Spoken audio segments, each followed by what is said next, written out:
Hey Siri, what's a touchdown? Here's some information. Huh.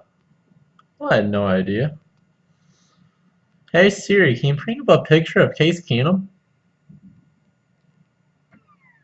Here are some images of Case Keenum I found on the web. What's that giant turd doing in a Vikings jersey? And he's loose!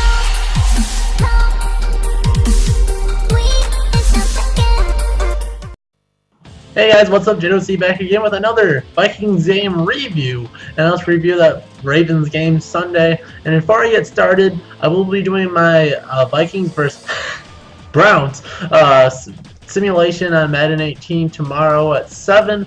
So Tuesday the 24th at 7 p.m. So anybody that come and join. We have a fun time. We talk football, talk Vikings. It's a fun time. So make sure you're there. Now let's get to the review. And so let's start with the recap. In the first quarter, we start off. It's a defensive showdown. And it starts off. The Ravens go 3-0, and we ended off with the Danielle Hunter sack. And then on the punt, we get a big return by Marcus Sherrills. He backs up the grab at his own 18-yard line. Running room up the middle and breaking it to the outside. Midfield, cutting it back and brought down inside. We're in the red zone. We're looking good. But on the very first play, Keenum drops back, throws it deep down the sideline, and it's a bobbled pass, and it's intercepted. Going for it all down the near sideline and fighting. Tipped in the air and picked up. The Ravens got interception. It was bobbled by Laquan Treadwell. He had a chance to catch it. The announcer were talking about a lot of hand fighting. So I want to know what you guys think in the comment section down below. Do you guys think that was a bad play by Treadwell? Should he have caught it? I think he had his hands on it. Elite, good receivers catch that. Of course, he's not up there yet, but we know he has the ability. Or do you think it should have been pass interference? I don't like whining for a flag. So I want you guys to tell me what you guys think on that in the comment section down below. So on the next drive for the Ravens, they throw a little underneath pass to Mike Wallace, and we absolutely kill him. Sendejo comes and destroys him, and he fumbles, and we pick it up by Xavier Rhodes. Oh my goodness, a turnover battle! Wow! But JK, they flag Sendejo for unnecessary roughness. He got a little helmet pounded on him. This takes Mike Wallace out of the game, which is a lot bigger. They already had their other two receivers out, so they were on their fourth string and so on receivers. So it wasn't very good for the Ravens. I don't think it was dirty. I think Sendejo just led to him with his head. He had to get his shoulder in there more. And yeah, it's Mike Wallace. He's going to fight for extra yards, so you have to tackle him aggressively. I get it. It's going to happen. That's the football we're in now. I like when we're aggressive. I'd rather us get flagged every now and again. Being too aggressive and then not wrapping up or letting the guy break the first tackle and make a big gain. So I'm fine with it. So on our next drive, we get a first down by Adam Thielen. We get a nice little, I believe this was a corner route. Oh, this is a diving catch by Jarius Wright. Keenum with time to the outside. Diving catch. Keenum is inaccurate AF, though. He did not look very good this game. But he ended up getting a 52-yard field goal Kai Forbath. This is a field goal matchup. So next, they get a bogus roughing call on Tom Johnson. He was tripped into him and it hit Joe Flacco.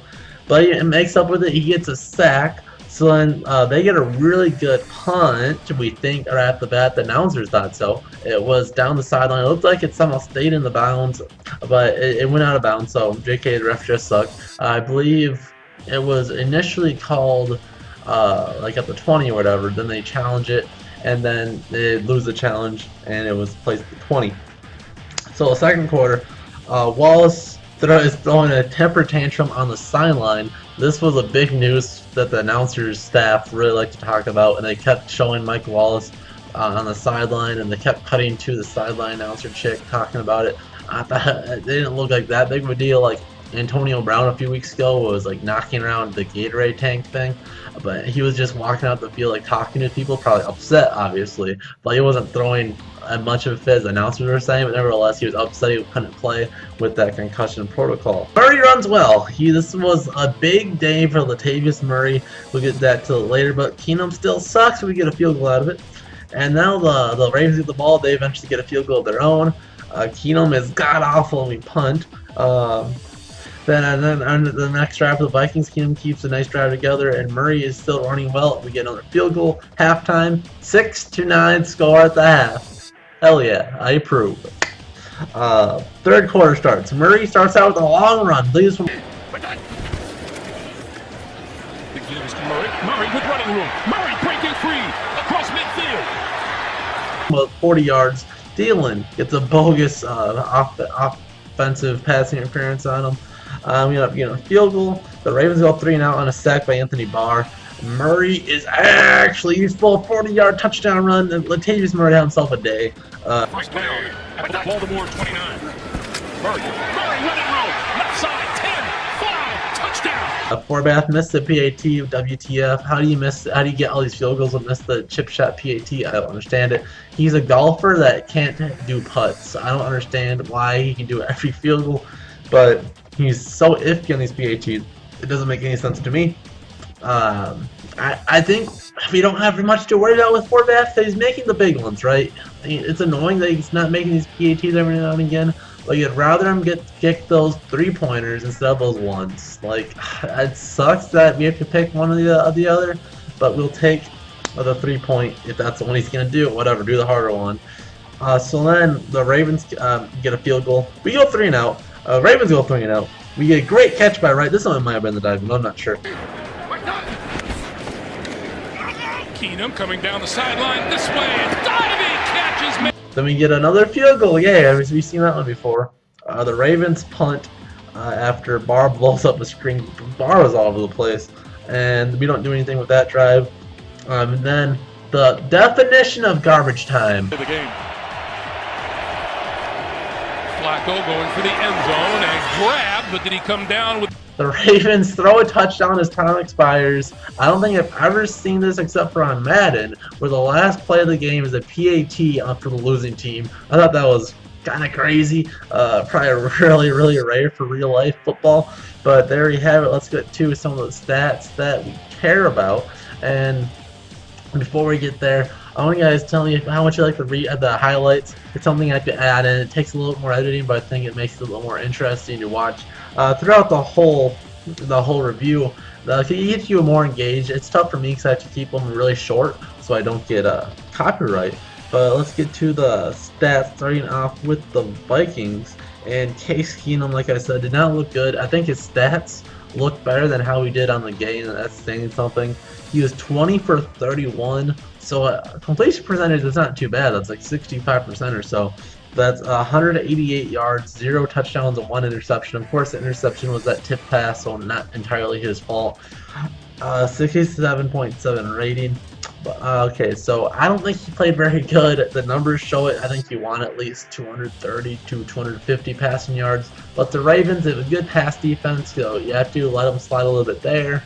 And they don't have a good run defense, and a run game offensively came through. Latavius Murray, 18 attempts for 113 yards, 6.3 average, 1 touchdown as long as 35. Latavius Murray, the starting running back that we got from the offseason, isn't Matt Asiata anymore. He's evolved. Now he is Latavius Murray, Pro Bowl running back. I think we have our guy. Jerick McKinnon, 14 attempts for 47 yards. He didn't look too good, but he's still a 3.4 average, which is okay, as long with 7. Keenum had one attempt for 9 yards. So now that we've seen McKinnon have a good day, we've seen Murray have a good day. There will be a exclamation point either on that side of the screen or that side of the screen. I want you guys to vote and tell me who do you want the Vikings to give the majority of the carries going forward. So it'll either be a Latavius Murray or Jerick McKinnon. That'll be a fun poll, and if we get enough response on it, I'll do a response video. Receiving, Jarius Wright led the way with reception yards. I haven't said that. We probably haven't said that since his rookie year. He had 3 receptions for 54 yards as long as 30. He had a really good day. Kyle Rudolph was in the mix again, 5 receptions for 43 yards as long as 19. Adam Thielen was kind of picked down all day. I thought their guy was holding him all day. Adam Thielen definitely getting annoyed by it. And I know Adam Carlson made a point that it doesn't think Thielen should be yelling at the refs like that. And true, but it's so hard to not get frustrated when you're getting held. And the announcers may even make the point that he's getting held like every play. It's so hard to not get frustrated. But he still had 5 receptions for 41 yards, which is for Adam Thielen, so subpar. But it's still solid, right? It's not awful. Laquan Treadwell had a decent day, 3 for 28, filling in for Adam Thielen. CJ Hamilton had 1 for 12, and McKinnon had 3 for 10. We like to see a more higher per average catch for Jerick McKinnon, but it's whatever. You'll have days where it's not very high and others where it's lower. Defensively, our 2 UCLA stud linebackers led the way with tackles. Eric Kendricks had 13. Anthony Barr had 11 and 1 pass defense. Those 2 were studs. They look really good. I think Anthony Barr is finally the best we've seen him. He's looking really, really good. He must have really been hurting from an injury last year, and because he's on a whole different level this year. Eric Kendricks is doing Eric Kendricks things. It's such a great duo. I thought our other linebacker, Gideon, didn't play as great. I saw him miss a few tackles, but he's a rookie. He was in the mix for the starting of the job. Maybe Emmanuel Lamur might be able to push for that last linebacker spot, but I think we really want to see Gideon be that guy for the future, so I think it's his position to lose.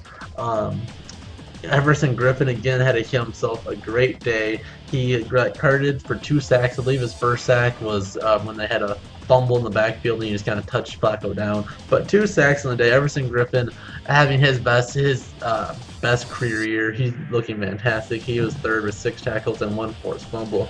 Andrew Zendeo still being good, 5 tackles. And down the list, we have Daniil Hunter with the sack, Tom Johnson with the sack. So a lot of good defensive players all game. I would like to see maybe some interceptions, but it's okay. You don't get that every game. Joe Flacco might not be accurate enough. They weren't really testing him a whole lot. We'll get that in the future, but we'll go there. Of course, Kai Forbath was 6 for 6 with field goals. DeLong was 52 and an 0 for 1 with the PATs. Wow. Quigley had 2 punts that were pretty good. Sherrill on the kick returns. He got 1 for 20 yards. And Marcus Shales was 3 for 83 on punt returns. He had a really good day for returning punts. So let's go to the Ravens quick and go to Joe Flacco, who was somehow worse than Keenum. I know I give Keenum crap. It's mostly a joke, right? Flacco. Actually, I call him Joe Sacco. he was 27 for 39 for 186 yards, 1 touchdown, no interceptions. So the touchdown interception numbers opposite of Keenum. Rushing, they didn't do much at all. Our rush defense was great. Their leading rusher was Collins. He had 10 attempts for 30 yards. The number 2 guy, Allen, 6 for 20. Then that was pretty much it for those big carries.